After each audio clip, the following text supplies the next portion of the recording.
2, 1, 2, 1, 2. Hello, hello, hello. Testing 1, 2. Okay. Eric and Sean, on the count of 3, we'll start a 60-second countdown. 1, 2, 3. Let me give him a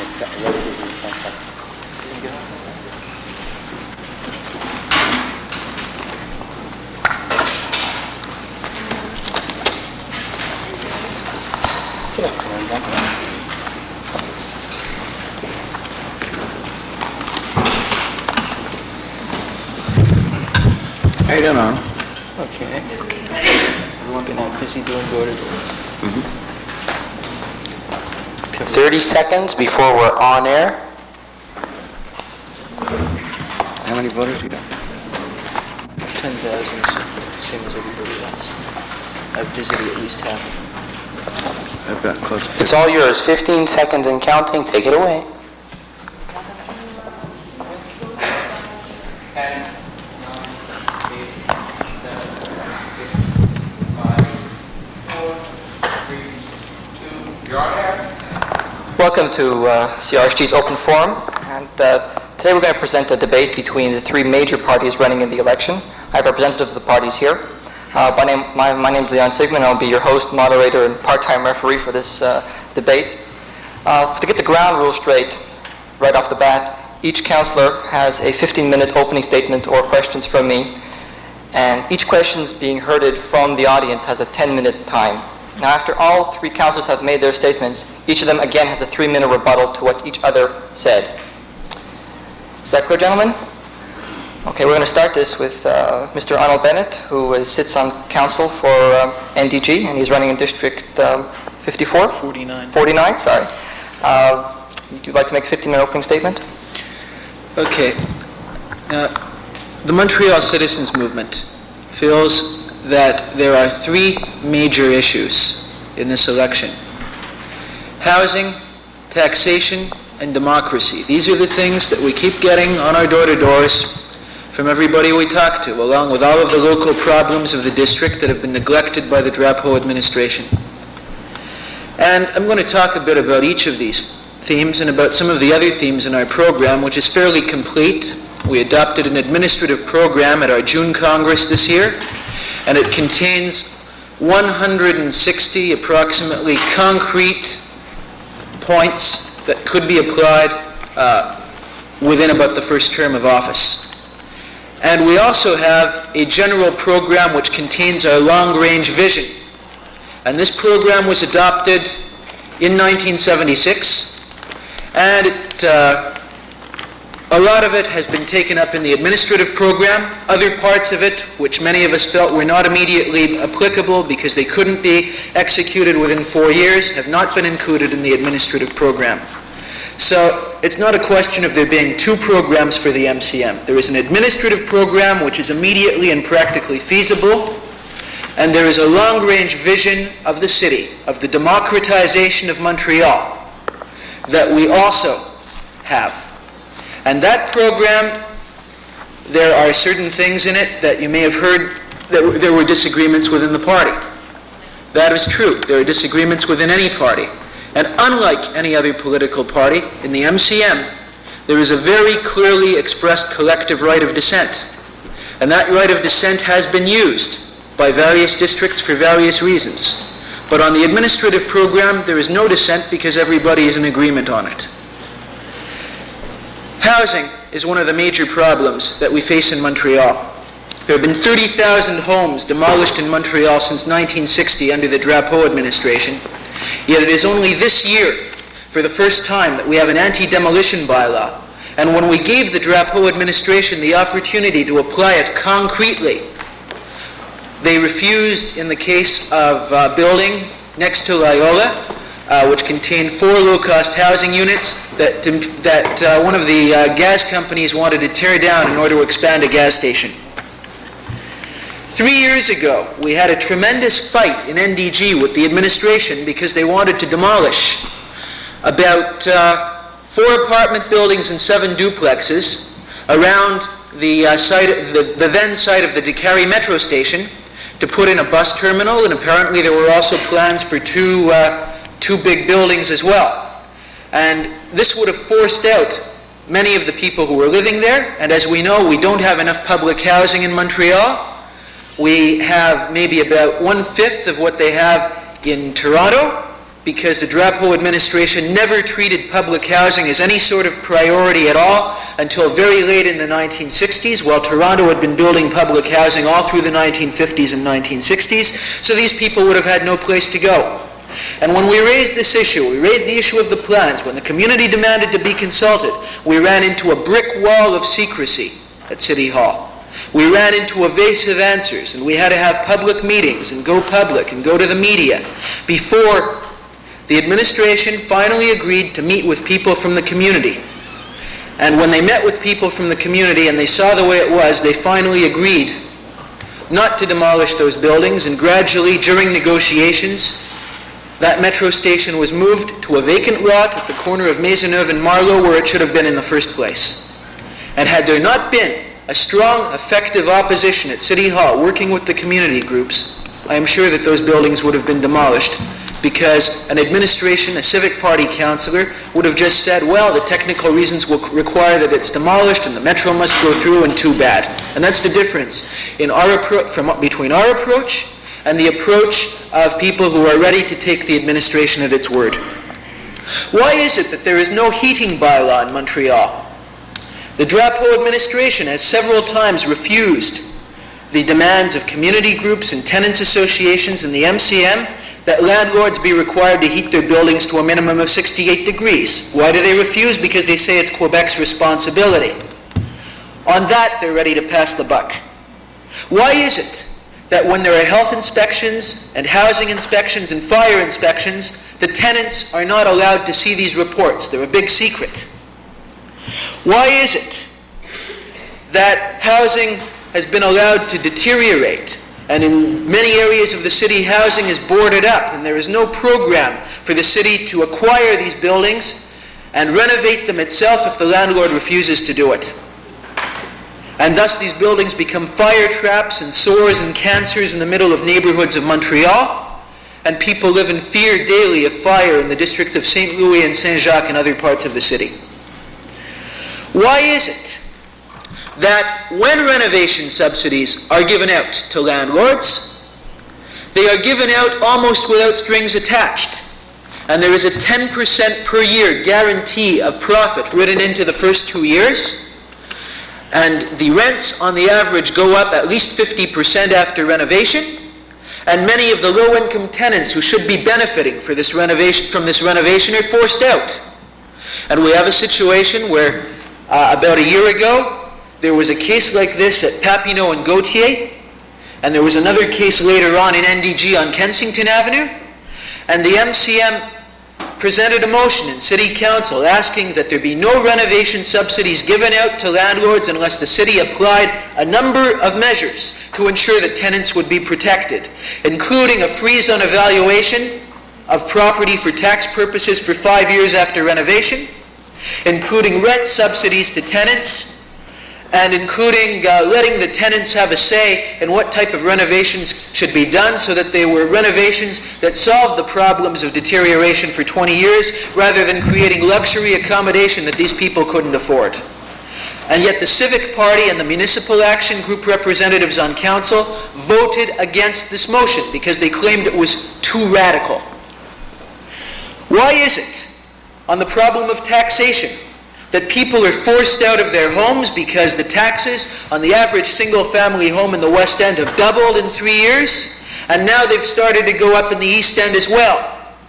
And yet, when the MCM proposed in the beginning of 1976 that people be able to pay their taxes in installments without an interest penalty, Mayor Drapeau said no, because it wouldn't be fair to people who pay their taxes on time. And yet now he poses as the great advocate of tax reform. Well, frankly, that's like an alcoholic running on the prohibition ticket. Why is it that we don't have a tax system based on ability to pay? Why is it? Well, now we have a tax credit system that has been applied for the first time in the Quebec budget, where people are going to get back a certain amount off their income tax inversely proportional to income. It took 3 years of fighting by community groups and by the MCM, by people on the district level. It took a court case for which hundreds of people raised money a few years ago before the Quebec government finally woke up to this problem, and the suburbs also have been seeing this problem, and it's directly due to the type of pressure that has been put on at the grassroots level in the city of Montreal. Why is it that while homes have had their taxes double, and while landlords have also had their taxes go up and have promptly passed this on to the tenants, certainly in the case of the big housing developments, the banks have only had their taxes go up between 1970 and 1976 at a rate of about 2% per year, while their profits went up by about 20% per year? Why is it that we have no democracy in Montreal, that Mayor Drapeau refuses to answer questions about what his right-hand man, Gérard Needing, was doing, claiming that it's got nothing to do with municipal affairs? Why is it that there's a curtain of secrecy, that there's no code of ethics because Mayor Drapeau claims that people would only break the rules anyway? Well, hell, then why do we need any laws? People are only going to break the laws anyway. People rob banks every day. Why is it that there are no commissions of council, that there's no public question period, that 70,000 people in NDG have got no right to decide where a stop sign is going to go, or what the zoning is going to be, or what permits are going to be given out so that pinball parlors can install themselves right next to residential neighborhoods, yet Montreal West, with 7,000 people, have got all sorts of powers, where the people actually have some sort of right to participate. We feel that people have got a right to decide what's going on at the district level in their neighborhood. Not just to be consulted, which can amount to a phony consultation where people, where you're listened to but they don't do anything about it, but where people actually have the right to decide. And it is possible to divide up the powers so that things that are of purely local jurisdiction can be given to the neighborhoods, and things that are of citywide jurisdiction can be done by the city council in consultation with the neighborhoods. It's not impossible. GAM may think it's impossible, the Civic Party may think it's impossible. We feel they're wrong, and we feel that the experience of NDG and of certain other communities around the city demonstrates that when people are given the opportunity to control their own destiny, they can do it. Why is it that Mr. Lamar, another of Drapeau's right-hand man, comes back from Europe and promises pedestrian malls for Crescent Street, and then doesn't bother to do anything about it, and says it's under study but they can't do it? Why is it that we have no bus lanes, exclusive bus lanes, like other cities do? Why is it that the fares cannot be reduced as far as possible in order to incite the use of public transportation and financed through various means? Not through an increase in the property tax, which is already regressive, but through means that other cities have found. Do you know that Denver, Colorado has had free public transportation for the last several years outside of rush hour? Denver, Colorado is by no means a city that's under any sort of far-fetched administration. They had the highest pollution level in North America after Los Angeles, and they acted to do something about it. Why is it that the people on Jeannemont Street can't have cars controlled on their street and can't go back to having the cars on Park Avenue, which is a commercial street? And the technical reasons are trotted out to show that it's impossible. And when the people block that street for the 8th time, it's a street that belongs to them, in order to demonstrate what their problem is, Serge Royal of the Municipal Action Group gets up and says, look how the MCM is irresponsible because they're impeding the car owners from getting home. Well, we think it's irresponsible to make that street a death trap for the kids and for the senior citizens who are trying to cross that street every day. I'm sorry. Why is it that Montreal is a beautiful island floating in one of the most polluted rivers in North America? Why is it that the chairman of the Montreal Urban Community sits on the board of directors of Imperial Oil, one of the main lobbyists against the new pollution bylaw, and yet he claims that there's nothing wrong with this? On the federal or provincial level, that would be considered a conflict of interest. And this is not to impugn Mr. Desmarais' honesty. It is just to say that justice must not only be done, it must be seen to be done. Why is it that Gérard Needing was named by the Civic Party, by the suburbs, and by the Municipal Action Group, with only the MCM objecting. As vice chairman of the MUC only a few weeks before this business about his house in Bromont became news, and the mag started talking about how maybe he ought to explain or resign. Why is it that in 1968, the per capita debt service of the city of Montreal was 2.6 times that of Toronto, and now it's 5 times that of Toronto, or $171 per capita? That we're going to have to pay off a debt, including interest, of $520 million over the next 20 years. That our total debt is $1,400 per capita now, or double 1975. That the $27 million a year to pay off the Olympic deficit is equal to the total budget of 6 city departments.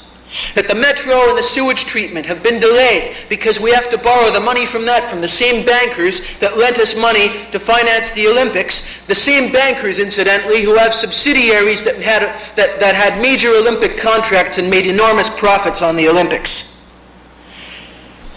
Why is it that we get pie-in-the-sky promises from other political parties about economic development when only the MCM has a policy of trying to develop the economy of the neighborhoods, the cooperatives, the small businesses, industries located near neighborhoods so that people can easily get to work, improvement of the quality of life so that Montreal can become a really desirable place to live and can compete on that basis with cities in the rest of North America. And this is not to say that the problem of economic development is an easy one to solve.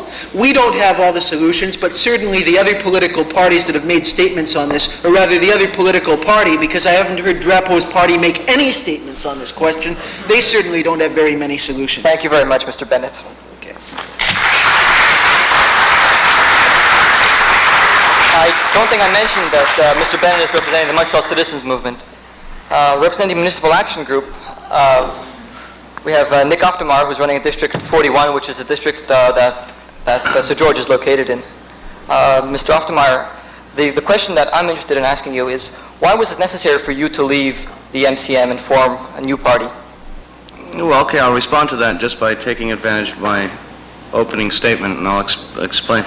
I mean, we know that Montreal, Quebec in general, and Montreal specifically, is a confused political situation, but I never thought it would be so confused that I'd find Arnold Bennett sitting on my right and Mr. Cohen on my left.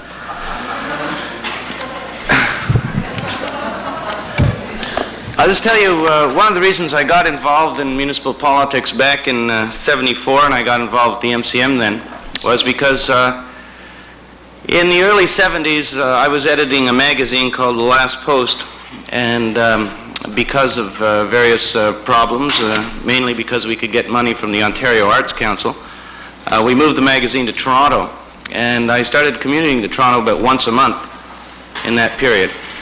And what I learned in Toronto, I'd never really closely followed municipal politics before, but when I went to Toronto, one of the revelations or one of the discoveries I made was that municipal politics can indeed be very interesting, can be exciting, can be progressive, that it can affect people's environment, and that people, a large group of people, citizens of a city, can get interested in municipal politics, that it is something that need not be aloof and off to the side as it is here in Montreal.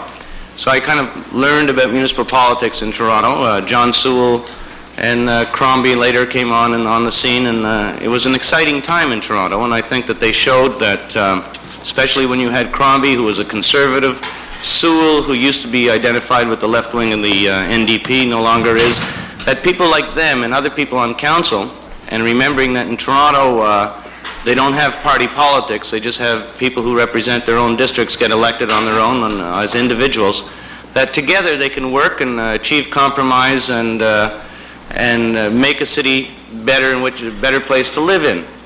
That ideology, that left, right, and center doesn't really matter that much on a municipal level. That if you're talking about the preservation of a neighborhood, a conservative can as easily agree as a left-winger on a preservation of a neighborhood. One does not need the truth of one ideology or one religion to convince one that a neighborhood should be preserved.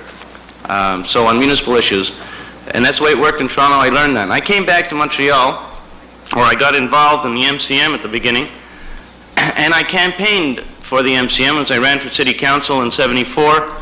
I don't know if you remember, but the mayoralty candidate at the MCM at the time, Jacques Couture, didn't speak English very well, or hardly at all. So I was the principal spokesman for the MCM at the time in the '74 campaign. I did most of the campaigning on radio and television, and I suppose indirectly am responsible for Arnold Bennett being here today.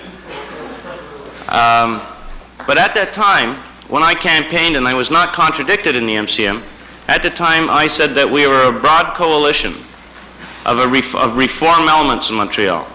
I said, and it was true, in my district in Côte-de-Neige we had conservatives, liberals, and NDPers, and some Péquistes working with us. And that was the fact. That was the MCM, that's what it was in those days. Unfortunately, after we got elected, the party became a party, because at the time we always said it was a movement rather than a party, and it was a broad coalition.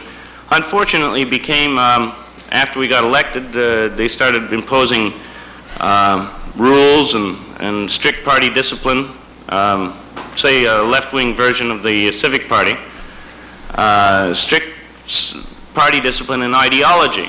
And I had a very hard time getting along with it. I'll give you an example. The first dispute I remember getting in the MCM with was, we got elected in '74. In '75, we launched a campaign to reduce bus fares for senior citizens.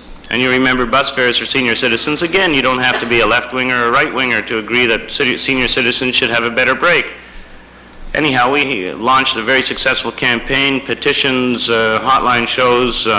We mobilized golden age groups and whatnot.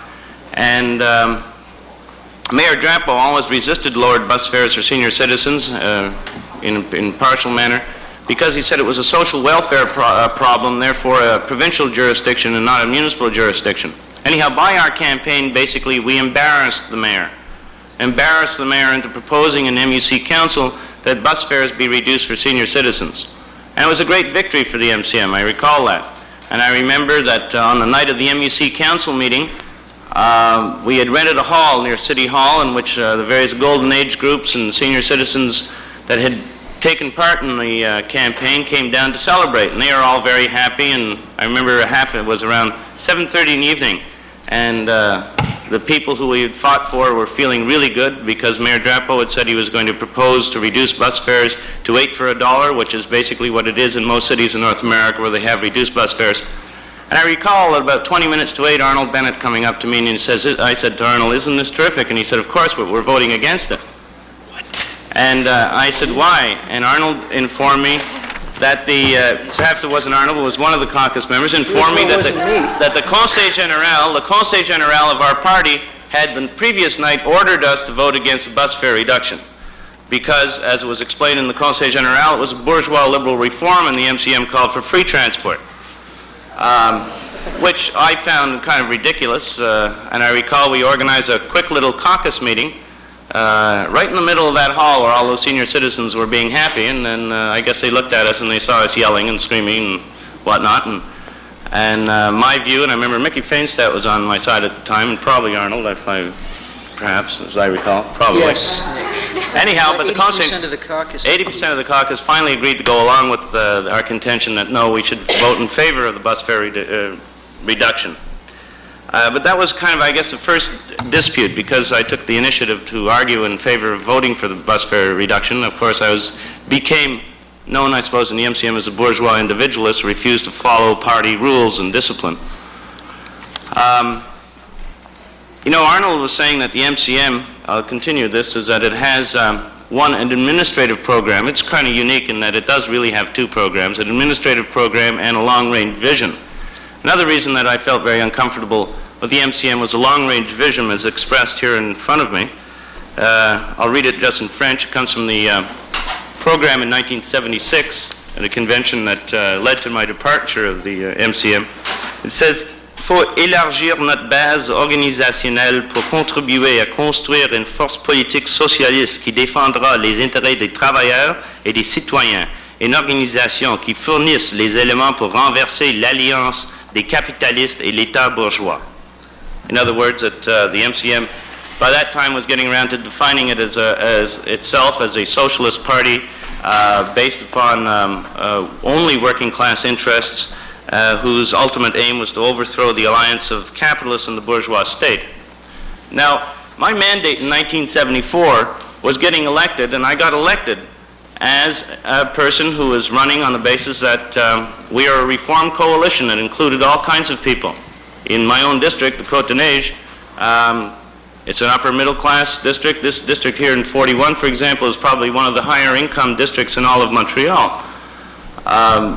These people didn't vote for me on the basis of this type of stuff, didn't vote for me to get into arguments as I found myself in the MCM on, arguments that went on endlessly about how many proletarians can dance on the head of a pin.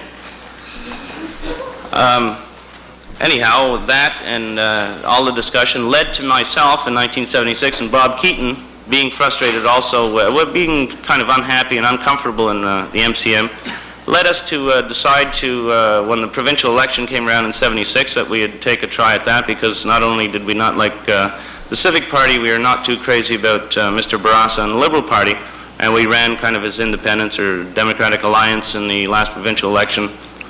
Didn't do that well, and came back to municipal politics because we kept our seat. Unfortunately, by the time we had left until we returned, the MCM had changed the rules on how you get back into the party. Because if you look at the rules and statutes of the MCM, you'll find they're far more complicated than any other political party in North America. They're very detailed. I'll just answer one more thing that Arnold brought up. He said that we voted with the Civic Party against one of their budget resolutions, which called for an increase in funding for renovation of houses. Now, we all know renovation of houses is like motherhood and apple pie. Everybody is in favor of it. Mr. Cohen's in favor of it, Bennett's in favor of it, I'm in favor of it. And why did we vote against a budget resolution to increase the funds? I'll tell you. Said among other things in Montreal, one of our big problems is we're losing jobs, we're losing industry, we're losing business to the suburbs and to other provinces. Accompanied in that resolution, you know, in municipal politics in Quebec and indeed all of Canada, you cannot have deficit financing. You have to balance your budget. So if you bring in a resolution that says we want to spend more money on housing renovation, you also have to, within that resolution, say where you're going to get that money from. Mr. Bennett's, or rather I think it was John Gardner's resolution at the time, Michael Fainstad's resolution at the time, included a provision of where to get the extra money from, a 50,000% tax increase on the special tax on bank head offices. From $1,000 each. Yes. A 50,000% tax increase. And you know, the Bank of Montreal is thinking of moving to Toronto. In fact, I think they're sneaking out. All they need is an encouragement to stay here in Montreal is a punitive 50,000% tax increase. There's also a 20,000% tax increase on the special tax for breweries. I find these things punitive. They do not encourage business and industry to stay here, because you know that one of the major problems in Montreal, you know, we can talk about cars and trucks and pollution and whatnot, but you ask the average Montrealer what he's concerned about. He's concerned about two things. He's concerned about the decline in the economy of Montreal. He's concerned about the lack of job opportunities. He's concerned about the general political drift in the province and in Montreal. And in MAG, what we want to get back to is kind of part of the basics. If we want to make Montreal an attractive place for individuals, for people, and for business to operate in, so that we have the wherewithal that gives us good lives, gives us a modicum of economic security, and gives us jobs in the future. And you can't do that by bringing in resolutions that punishes business, that makes business feel unwelcome, and it contributes to the general psychological feeling of people that there's not much of a future here. And a lot of what the MCM did, or has done, I think contributes to that. Also, what the Civic Party hasn't done contributes to that. For example, here's a party and a party leader that totally abdicates all responsibility for what goes on other than the municipal level. We know that, of course, we can't comment on Mr. Needing because it's not a municipal issue. We don't know whose issue it is, you know. At least Richard Nixon had the decency to stand up one day and say, I am not a crook. But from this administration, we have silence. But I'll give you an example of where we have abdication of any political, moral, or economic leadership in Montreal. Said a few months ago, or rather a year ago, Sun Life, for example, said it was moving its head office out of Montreal to Toronto. Now that entails ultimately perhaps a loss of 5,000 direct jobs and all kinds of ancillary jobs and spin-offs, and might add up to many thousands of jobs. The first mayor we heard anything from was Mayor Crombie of Toronto, who stood up and said, no, we don't want Sun Life in Toronto, we want it to stay in Montreal because we think it would help national unity. The second mayor we heard from was Stephen Juba of Winnipeg, who said, no, we want Sun Life in Winnipeg rather than Toronto, because Winnipeg needs jobs. The one mayor we heard nothing about, not a word, not an iota, was Mayor Drapeau, because it's not a municipal issue. Well, we feel these things are municipal issues, that anything that affects the well-being of the citizens of Montreal is a municipal issue. Mayor Drapeau has consistently ignored the well-being of the city of Montreal, except insofar as it went along with various dreams or passions that he had. For example, we all know that one of his passions is not public housing, and public housing is a need of the citizens of Montreal. And how do you get public housing? It means you have to argue and fight with superior levels of government, because when we build public housing, 90% of the financing comes from the CMHC, from Ottawa, and 10% from the province. And the city and the capital cost doesn't have to contribute anything, except afterwards we have to contribute in a 50, 40, 10% share of the maintenance costs, the operating costs. Well, Toronto, in the past many years, since they got into public housing in the 50s, has constructed something in the area of 68,000 units of public housing for senior citizens and for low-income families. In the same period, Montreal has constructed something like 8,000 units of low-income housing. And heaven knows we need it more than Toronto. Toronto's more prosperous and better off than we are. But it becomes because Toronto, mundane, boring old Toronto, thought that housing for people was very important. We devoted all our energies to negotiating with superior levels of governments for coin programs and special lotteries and the like, which is very good for special projects, but it doesn't lead to necessary changes. The same thing of sewage treatment plants. We were talking about Montreal dumping its sewage raw into the St. Lawrence. We're one of the last major cities in the Western world that does that. One of the reasons for that, of course, is the financing comes from superior levels of governments to a large degree, and you have to negotiate and push with superior levels of government to get those projects going. We haven't done that in the past. What our proposals would be that we would reshift our priorities and look for money to do the things that we need to do in Montreal. We haven't done in the past. Thank you very much, Mr. Oftermeyer.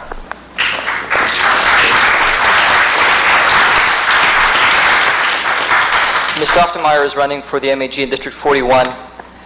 Representing the Civic Party here today is Mr. Abraham Cohn, who is running in District 54. Mr. Cohn, the Civic Party has always run on a platform of what we've done. Can you tell us what the Civic Party has done for Montreal in the past 4 years? Well, you have to go back even before the 4-year period. Most of you, at the time when the Civic Party came into power, perhaps were not cognizant of any matters dealing with any public affairs or governmental affairs, but in 1960, when the Civic Party came into power, one has to recognize the situation, economic, political, and social, that Montreal was in. At that time, or immediately prior thereto, the council in Montreal was composed of 99 members, of which 33 were those elected by tenants, 33 were elected by landlords, and 33 were nominees. They were named by various public bodies such as the YMCA, McGill University, the University of Montreal, and so on. These people were named, had the equivalent say to that of the others who were elected by the public at large, and they were basically there without any democratic right. This mayor of ours, Mr. Drapeau, who is so often accused of being an anti-democrat, was the prime mover and was the force instrumental in eliminating this most undemocratic system. And where the system of democracy was restored, ultimately where all people, regardless of their age, that is, those who were at least 18 years of age, were able to vote ultimately, as we have it today, for the municipal elected members. that time, even before 1960, this man entered into a struggle to destroy the criminal element in Montreal, really at the risk of his life, and forfeited the opportunity of having one of the most profitable law practices and perhaps saving a wonderful economic future for himself. Instead, he threw himself into the municipal scene and led what was then known as the Caron Vice Probe. And this probe saw the elimination of some of the most corrupt and undesirable elements, especially those at that time in authority, amongst which were members of the police department. As soon as the Civic Party gained power, the first measure and the first step it took was the planification and the creation of our present-day metro system. You all must remember that for a period of 50 years before that time, there were squabbles, arguments, and conflicts between various political groups and individuals as to what kind of a metro system we should have, whether it should be on the ground or should it be in an open cut area or should it be suspended in the air. But it was because of the political solidarity of the Civic Party that we were able to inaugurate a system which was one of the finest of its kind in the world today. There are people from all over the world coming to see our metro system, not to visit as a site, but those countries who are planning and those cities planning the installation of an underground system are coming to Montreal to see how it was done. And those of you who have the occasion to use Metro, especially those of you who have the opportunity to see the new stations and the new installations, if you are at all a proud Montrealer, you have to look at this and gasp and be joyful. You see, in general, people are not grateful. And when something great is done, everybody seems to be very much for it. When an accomplishment has been completed, and people tend to forget. How many people are there who do great deeds and are quickly forgotten? Because the issue is no longer. Now, everybody who gets into a metro car today takes it for granted that, well, this is the metro, we have it, but very little thought is given to how it was done, who are the people behind it, who are the people who organized it, who are the people who raised the finances and who had the initiative and energy to see that something that could only benefit millions of peoples of this city was done. And of course, today, when a new station is created or built, well, it's just another station. There's not the same reaction to that station as when the initial system was open. Now, those of you who know what climatic conditions are like in Montreal, the mere fact of having the use of this system, and no one can say that this was a capital project to please Mr. Drapeau's fancies, because this is something that has been for the absolute benefit of the average guy in the street, the average worker, the average person traveling to and fro and using the city as he wants to. And when a government is in power, it has critics. And it's quite normal in our system of democracy to be criticized for no matter what you do. It is very easy for opposition parties to criticize. It is very easy for them to say, well, if we were in your boots, this is what we would do. This is what should be done. This is better than what you're doing. But very strange historical phenomena has shown that when these very critics get into power, they are stymied. They have the same problems, they have the same issues to face, and they have the same conflicts to confront. I mean, a good example of it is the Parti Québécois, which came into power on a basis of good government, and it had all the answers, and this was going to be the party that was going to respond to everything the people needed and required. Came in as a separatist party, and it was going to separate this province from the rest of Canada. And if you look at the tone and the language used today, there is a modification. There were times, and I'm not saying this to criticize the PQ, I'm merely illustrating an example. For example, rural zoning, which the PQ criticized vehemently when the Liberals were in power, and I'm not a Liberal, they said that as soon as they would get into power, they would see that rural zoning or agricultural zoning was immediately established. But they found that when they've been here now for a year and a half or two, and they're not able to do it yet.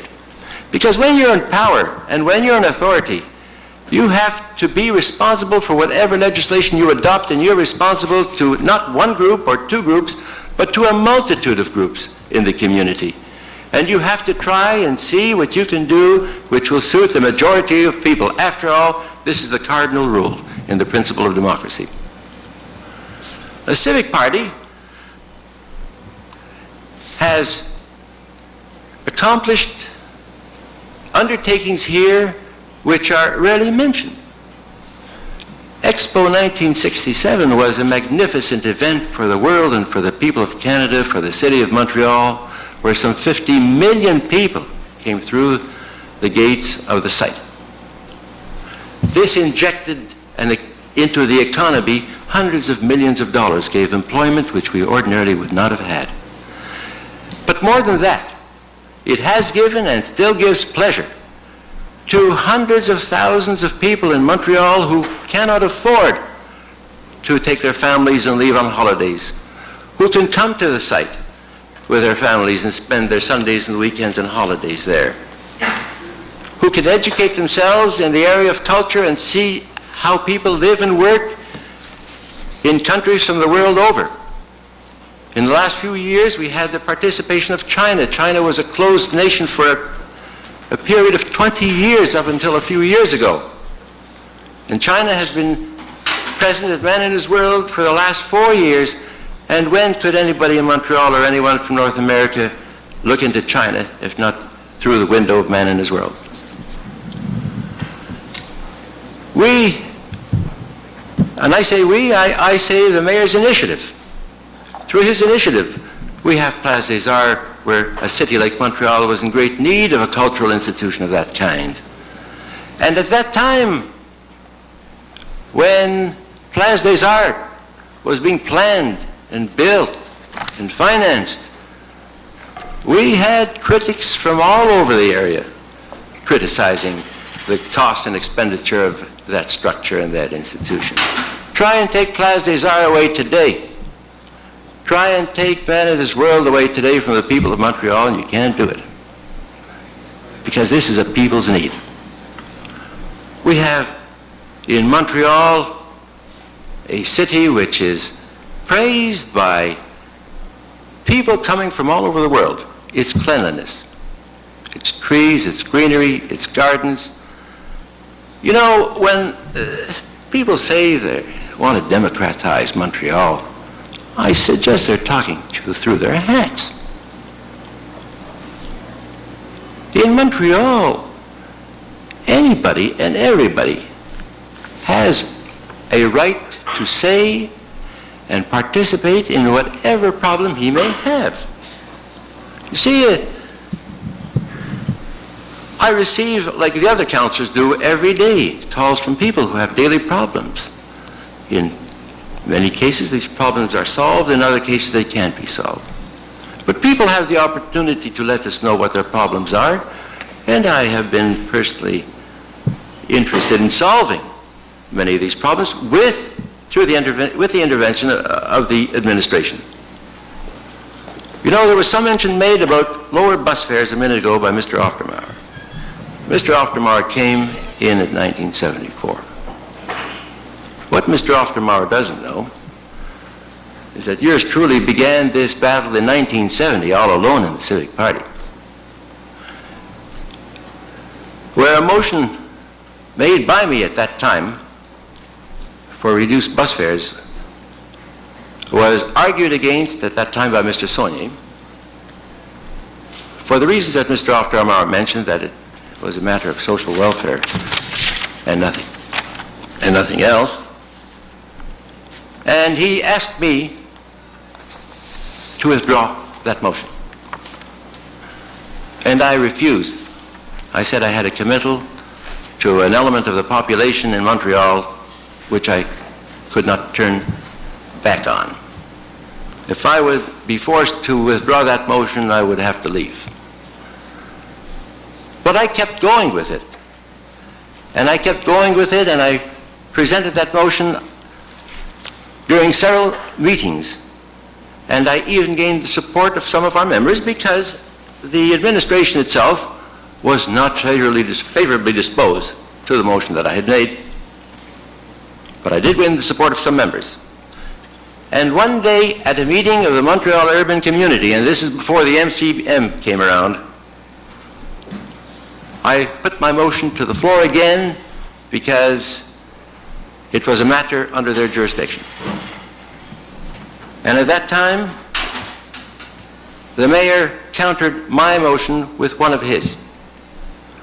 And that motion said that he would be prepared to make that motion on condition that the provincial government would ultimately agree to contribute to the deficit that reduced bus fares could bring.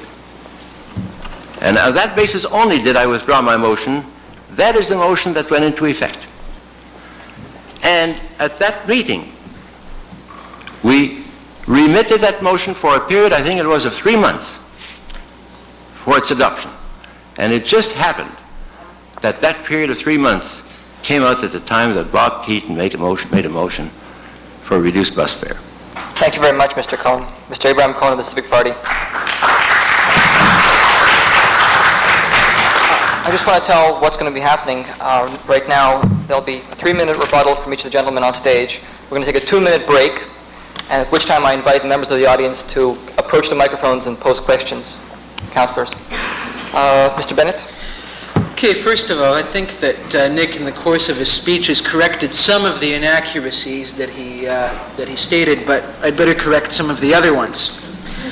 First of all, Nick, when talking about our budget amendment, that was supposedly going to increase the tax on the banks by 50,000%, neglects to mention that that special tax on banks was a ridiculous tax of $1,000 per head office and $100 per bank branch, which had been imposed for the first time in 1964 and had never been increased. And that, as I mentioned, the bank property taxes had hardly gone up at all, while the taxes on the average homeowner and the average tenant had gone up tremendously.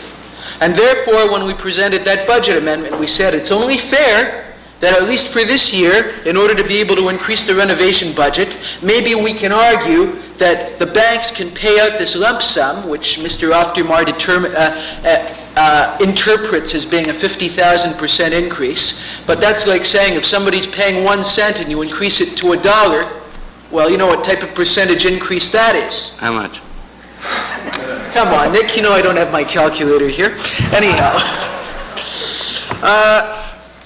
Aside from that, he completely ignored the issue I had raised about renovation, which was a totally different motion, which had nothing to do with budget and increases to banks and so on, but merely with the question of the city gives renovation subsidies to landlords without any strings attached, and the tenants get kicked out. And we said that shouldn't be. If you're going to have renovation subsidies, they should be for the benefit of the people who are living in that housing, and something should be done about it. And if the landlords are in good faith, there should be rent subsidies. And if the landlords aren't in good faith, then they should be controlled. And MAG voted with the Civic Party. The facts are very plain. Thirdly, Mr. Oftermar selects certain extracts from the 1976 program in order to imply that the MCM is no longer a broad coalition. What he neglects to mention is that, well, I suppose this is a matter of interpretation on his part, we are still a broad coalition.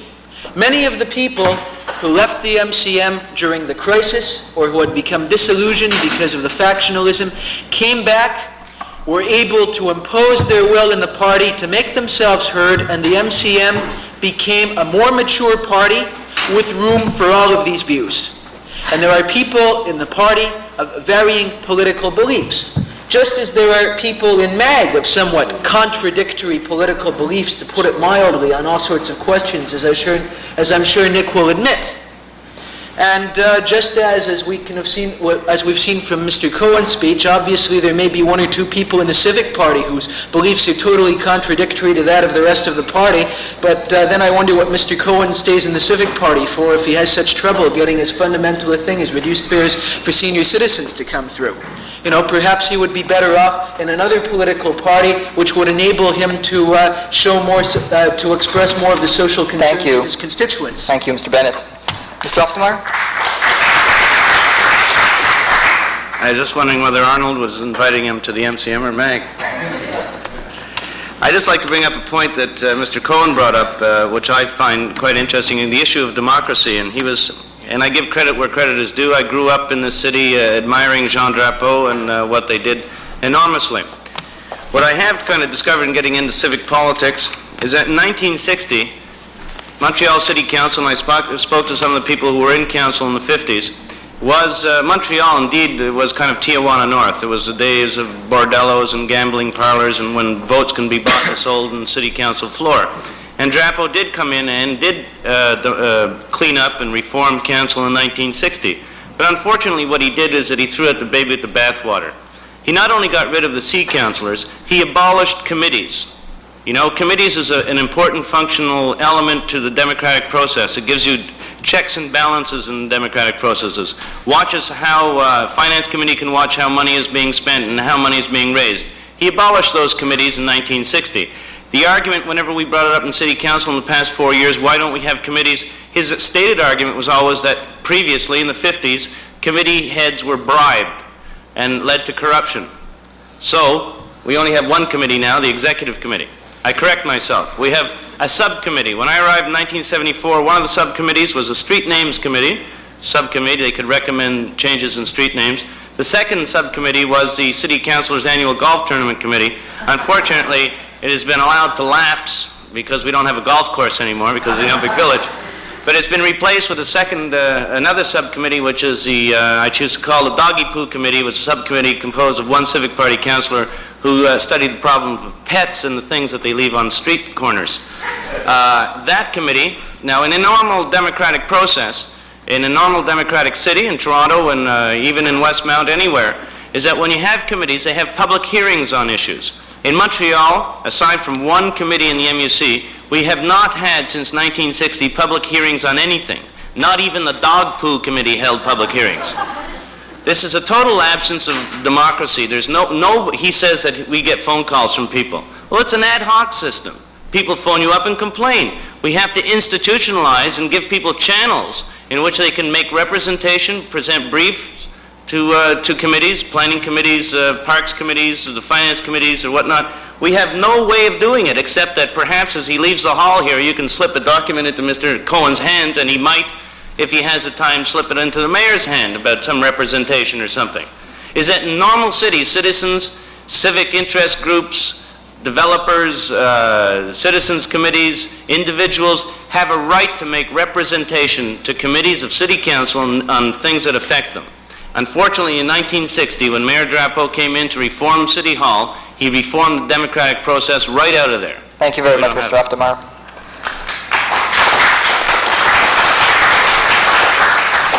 Mr. Cohen? I don't think I have to take any lessons in democracy from Mr. Oftermeyer, but I can tell you that since Mr. Oftermeyer's been there, he's never at any meeting, never was there an occasion where he never had anything to say. He had freedom of expression. No one ever stopped him. He was democratically elected by the people as their representative. And the committee doesn't say whether you have a democratic system of government or not. If we are 55 councillors, we're 55 committees, if you will. Anybody can come and meet with us and expose their problems, and the problems are taken up with the authorities, and problems can be solved that way. Perhaps committee meetings are another style of government, I don't know. But the basic element is that The elected representative is the person in government or in some authority who is going to represent the people who voted for him. Is there more democracy because a committee of 3 or 4 or 5 sit and talk and babble and discuss and come out with no solution to anything at all, or come out with a solution which is perhaps unacceptable or not practical? Does it make it more democratic? I don't think so. There's nobody in Montreal other than the MCM who complain about democracy in City Hall.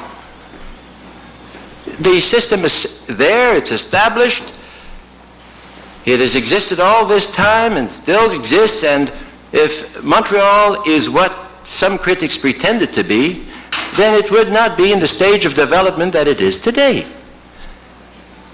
It's one of the most admired cities in the world. It's a city on the map of the world.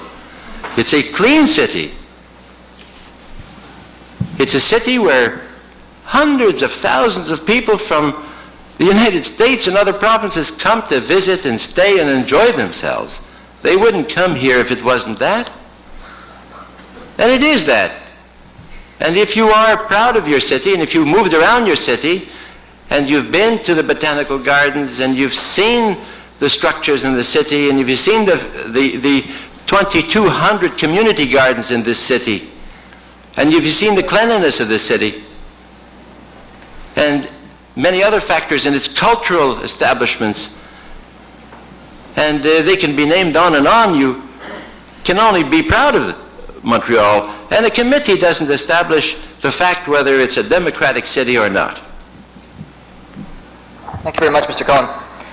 Just to remind you that we're broadcasting this live on CRSG and through the CUTV in St. George campus. We're going to take a 2-minute break now, and to give people a chance to get to the microphones and to give the councillors a little rest, and we'll be back right after this word from our sponsors.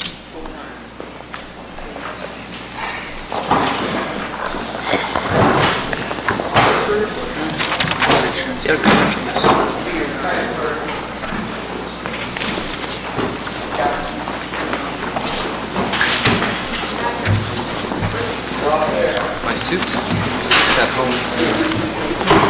I'm supposed to lie down.